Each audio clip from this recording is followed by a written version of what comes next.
People who are 40 plus and happy with their life. What is your advice to people in their 20s? Relax more. Don't get angry over little things. Relax and don't get overly angry.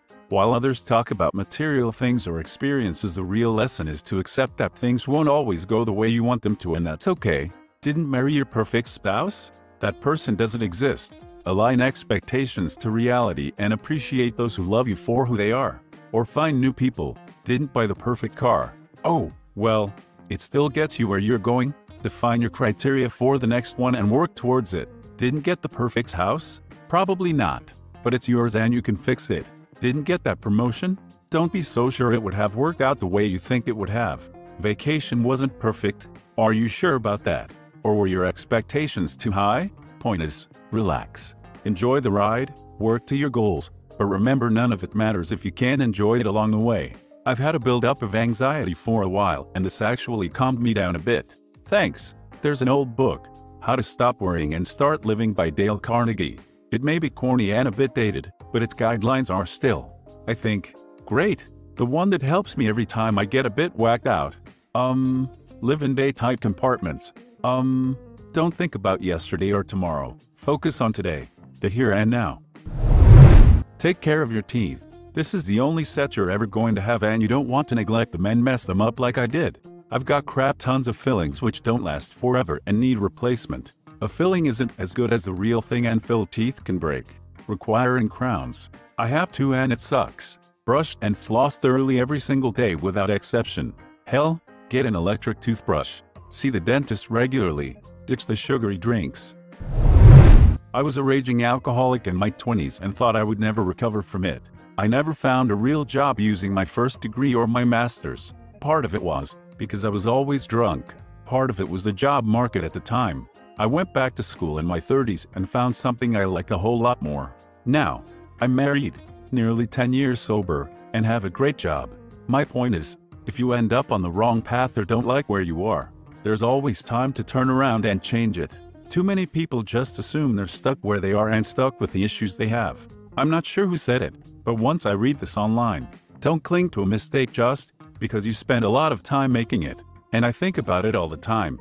Kind of relates to what you said. Yeah, that's something I learned in business school, the sunk cost fallacy. But it really applies to every aspect of life. The most common one that gets people is relationships. They've been in a relationship for years that isn't healthy, but they feel they need to stay in it because of how much time they've been in it. Everything you get becomes something you have. Learn how to be happy having things, instead of getting them. This is true. I bought a very big piece of exercise equipment, 6-post power rack, and I just sold it even though I loved the thing. I sold it because I realized I was paying rent on it that far exceeded the cost of just selling it and buying it back later when I could actually afford to keep it. It was becoming a burden and restricting my options in life, and I wanted the flexibility back. While I had it, I was paying to store it and move it when traveling, paying increased rent to put it in my garage, etc. In a way, everything you own ends up owning you. Make sure it is all meaningful and worth keeping around. The more you own, the more you're owned. It's not a race. Stop comparing yourself to others. Just because they did things sooner than you doesn't mean they're happier or better. Try to start good habits. It is a little rough at first, but in a few years it will be second nature. Do this with things like cooking, cleaning, saving money, and self-care. It is okay to not like someone. It is also okay to have someone not like you. People are going to not like you for no reason. That is okay. It's a them issue and not a you issue.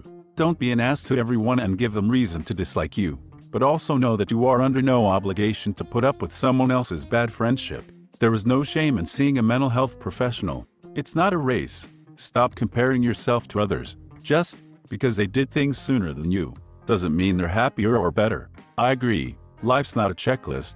Don't try to live under other people's expectations. I grew up with girls who thought they had figured out the path to happiness. Graduate high school at 18, marry high school sweetheart at 20, graduate college at 22, have a baby at 24, finish master's degree at 25, have more babies at 26 and 28, complete the PhD before 30, keep a new Mercedes and BMW in the garage, and vacation on a private Hawaiian beach twice a year, be a XC grandma at 50. It was craziness.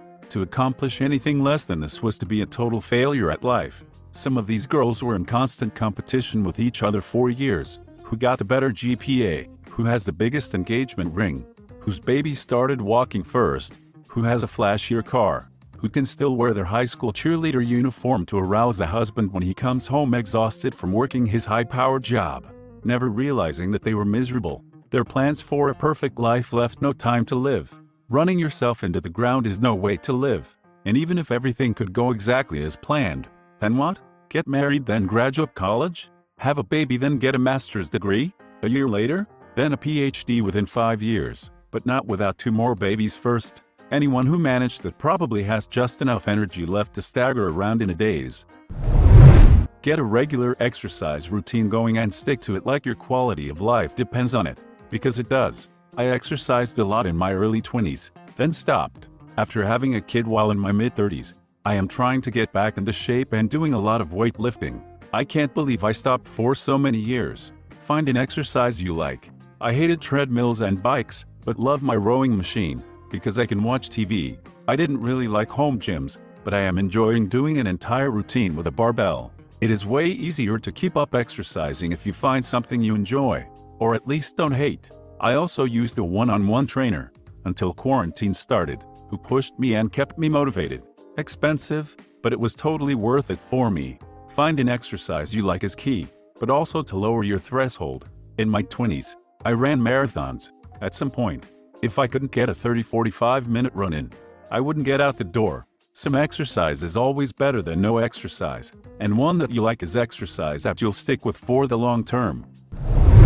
Start saving now for your retirement. Avoid debt. Floss daily. Exercise daily. Wish this was higher up. I could have set up a %6 pre-tax retirement account in my early 20s. I wasted 10+ years and now will have to work another 10 years to make up for lost time. It takes a little adjustment, but 6%, 10% pre-tax invested in the market will compound and add up to a very good chunk of change by retirement. Plus, as you move on from entry-level to higher-paying jobs, you'll have established a healthy financial habit that you can practice until retirement and live a lot more comfortably. Tagging along with a nice anecdote to highlight the absolute importance of starting early. You and I decide we want to retire at 65. Fairly typical. We're both 25. I say I'm gonna start saving now, but I'm gonna stop after 10 years. You say, hey, I'm young. It can wait. We will assume a long-term return of 5% per year. 10 years go by. I contributed $500 per month to a Roth IRA. At 35, I stopped putting in.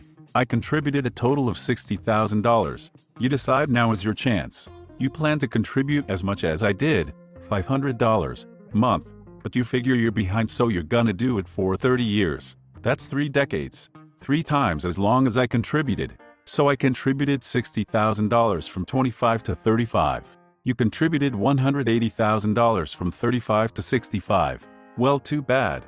When we retire at 65, I have more money than you. You never caught up to me, because you thought you could wait for 10 years. Compound interest is powerful, and I let my money do my work for me. Invest early, invest often, but absolutely do it early. I'm 40. This is my input. Everyone is focused on themselves to care too much about their opinion of you. So frick what they think. Social media is only an illusion. Zero debt is an amazing feeling. Think twice before dropping the down payment on that fully loaded 2020 Dream Mobile that offers nothing but looks and depreciates value quickly. Falling out of love is perhaps more powerful than falling in love. Use up all of your vacation time, sick time at work. Don't lose sight of the hobbies you enjoyed as a child. They will help you live as you grow older. Family is not necessarily blood, but instead who you would bleed for. There are just as much benefits to being a night owl as there are to being an early bird. Forgive yourself first before forgiving others. Do not be a doormat in submission, but hold the door open in kindness. Took me way too long to learn number 5. I always thought not taking any time off made me a good employee. Turns out that taking time for myself and giving myself much-needed breaks made me a better employee. Who knew? I am 40 years old and I have 3 pieces of advice for anyone in their 20s. Accept that perfection doesn't exist. Your relationships will have problems. Your car will break down. Someone else will anyways have a better phone, a newer car, or a bigger house than you. No matter where on the social ladder you stand, constantly chasing perfection will keep you permanently stressed. That doesn't mean you should not try to better your life. Just know that if you expect perfection, you will never be status feed. Pay attention to your diet and health. I have been working out at least 4 times per week since my mid-20s.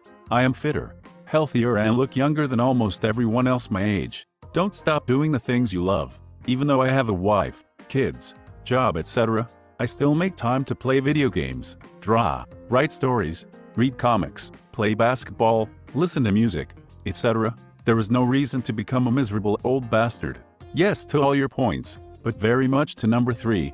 Don't let anyone tell you you're too old to enjoy something.